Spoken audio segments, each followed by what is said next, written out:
Hey everyone, Stelios here from BushLife, and today we're going to review the WXM-5 fishing rod from Decathlon. I ordered this guy in the heavy version. I don't particularly like the extra heavy rods because they don't cast too far. So we've also brought a couple of other rods that I have just so we can do some comparison and put this guy into perspective of where it sort of fills some voids. Decathlon advertises this as a pike rod, and I think it's absolutely perfect for that application, but I think it can do so much more, and they're selling the rod short for what it's capable of. So just a brief on fishing rods here. One of the most important factors is the power, and so you're going to see a reference of medium or heavy or extra heavy.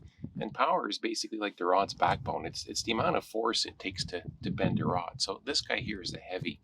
You can see it takes a lot of effort to bend the rod. I'm going to compare that to a little bass rod that's a medium. And this guy flexes a lot more easily. So the second thing you're going to find is action. And action refers to where the rod starts to bend when you have a force applied to it. So a fast action is going to bend closer towards the tip. An extra fast will bend right at the tip. And then you're going to find a moderate or medium action, and that's where the entire rod will start bending. It's more of a parabolic bend to the rod. And each sort of power and action, they have different specific applications for different types of fishing. So this here, let's start with this, and we'll put all this into perspective. This is my standard bass rod, and that is a medium power fast action. That's probably the most popular rod that you're going to find out there, and it's most widely used, and you got a million different applications with something like this. You can run surface lures, poppers, crankbaits. It might not be the ideal setup for that, but with the one rod you can sort of get away with it. So getting back to the Decathlon rod here, they advertise this as a pike rod. So for pike, I think it's perfect. Pike is actually a bit of a bigger fish. You're going to have enough backbone in here to pull that fish in and give it a good fight. And for pike, you're going to be running lures like the cotton cordell. And it's got that shine to it and that wobble that will drive the pike crazy. Another sort of popular lure, and we're going to have to separate these.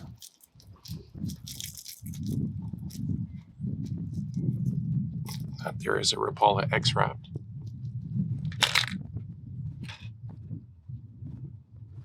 And that's a popular guy for pike.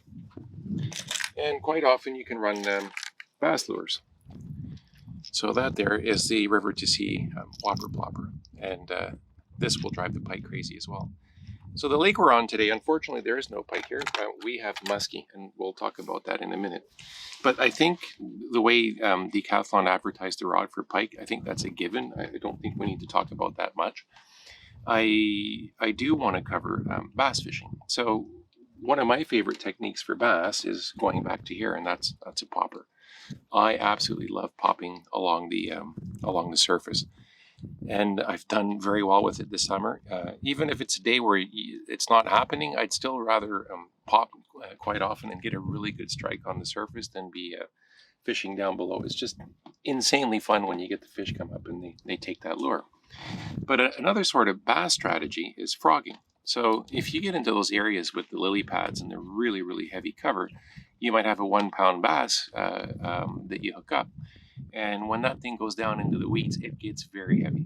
So you need a rod with some serious power and some heavier line and a heavier reel so that you can get that bass out of the weeds. And you've got the power there to just pull him out, get him out of the thick cover.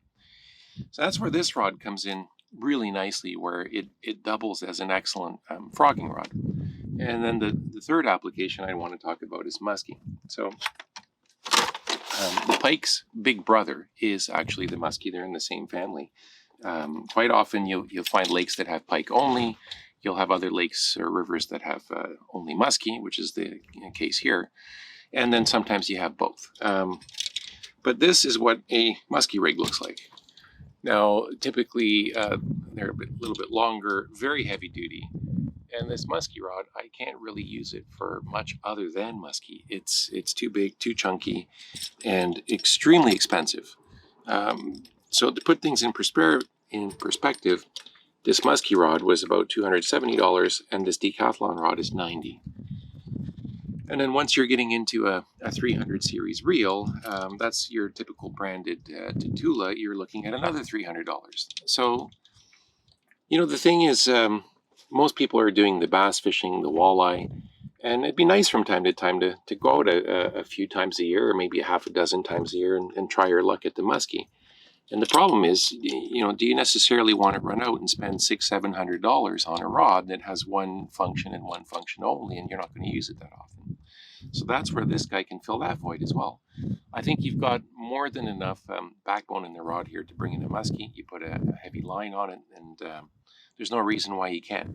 Now, I've pulled in a muskie in the past with a little simple rod with a medium power and a thin line, and it was just basically, walleye fishing, and you happen to trigger a muskie that day. But the problem is, if you're purposely going to fish muskie, it's really not good for the fish, because what you end up doing is you have to open the spool, let the fish run, and then when it tires out, you close the spool, bring him in, and you're doing this back and forth.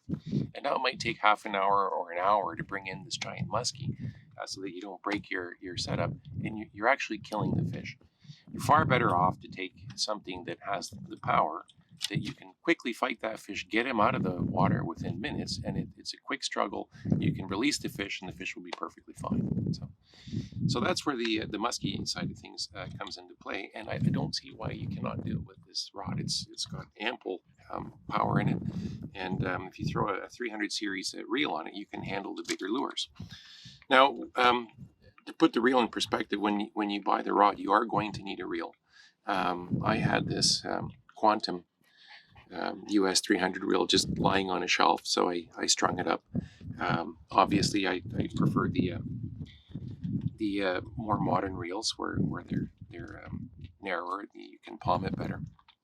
But I'm not about to go spend $300 for a reel, so that's where pretty much anything in that bigger 300 series will cover what you need. Oh yeah, and the issue is, you could get away with a 100 series reel, but it's not rated for this type of lure. Can you do it? Yes, but your reel's not going to last too long. You're going to end up burning out the reel very quickly. So you really want to make sure that you put a larger reel on and you pair it up with a larger rod. So I will show you a quick musky technique. We'll use the musky rod since we're all strung up. Here is a spinner. Get it nice and wet. Give it a good cast.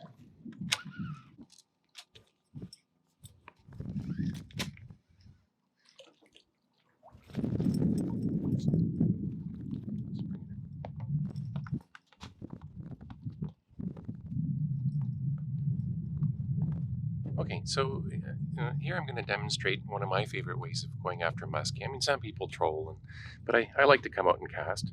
That is a Musky Mayhem single girl. It's a spinner.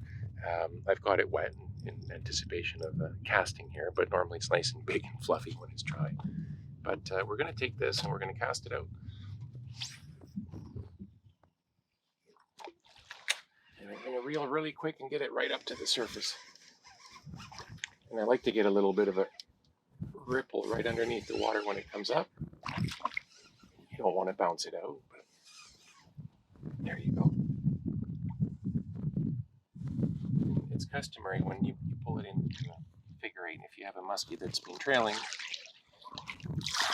you can do a figure eight. You don't have to if in a case like this where you can see it, but if you have a muskie coming in following it and it hasn't taken a bite yet, do a little figure eight. Let's do that one more time.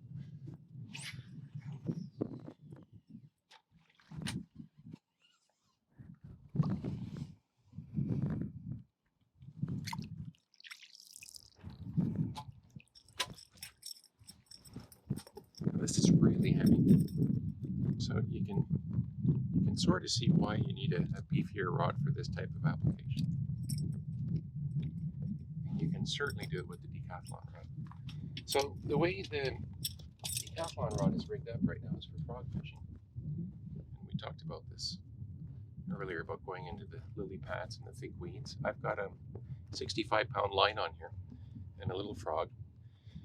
So casting, the big thing with casting, I like to be able to cast out into a far distance. If I can cast out far, it's away from the boat, and I've got more time to have a retrieve. So it's determined by a number of things, but the softer the rod is, the further it casts. The longer the rod is, the further it casts, and the lighter your line is, the further it casts. So this is a heavy rod. I don't expect it to cast far. And it's a 60 or 65-pound line that I put on here for frogging. And that doesn't help with your casting distance either. I don't know what the frog weighs necessarily, but it's not a super heavy, it's a hollow frog. And surprisingly, this casts much farther than I expected. I'll show you.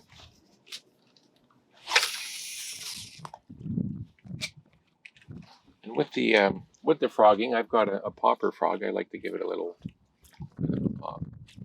And that's excellent for bass fishing in those thick, heavy cover type of areas.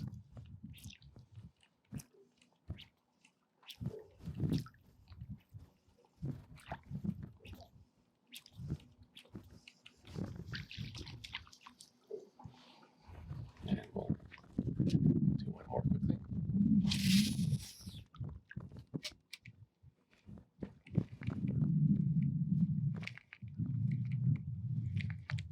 Obviously, this works better in calmer water, but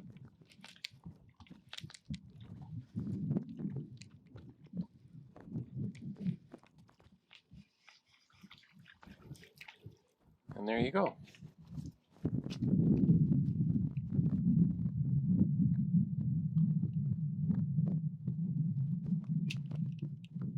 Here's one other thing. Usually, you'll get a keeper for your rods. That's got a small keeper on it, and that's a very big hook. Never put it into the ring here because it damages it and it affects your casting. So if I can't hook it up anywhere else, I usually put it here without putting major tension on it. So this rod here, just to kind of sum things up, I don't recommend it as your primary go-to rod. If you're a bass fisherman, you're going to use something like a medium rod, fast action. If you're into pike, yes, absolutely, this can be your go-to rod.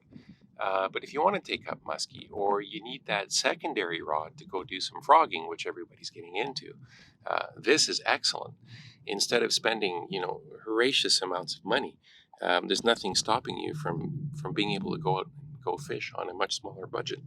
It's a $90 rod, and as I said, I had the reel, but the reel, something like this on eBay, is maybe $30 or so. It doesn't really take much for you to get a setup that is very capable of frogging and very capable of musky fishing. Not everybody is a tournament bass fisherman with 20 rods and a $100,000 boat. So this rod fills in several voids for fishing that it really can become your second or third rod and open that many more doors for you. A link to the full review on our blog will be in the description, along with a link to purchase the rod from Decathlon. Thanks for watching. Bye.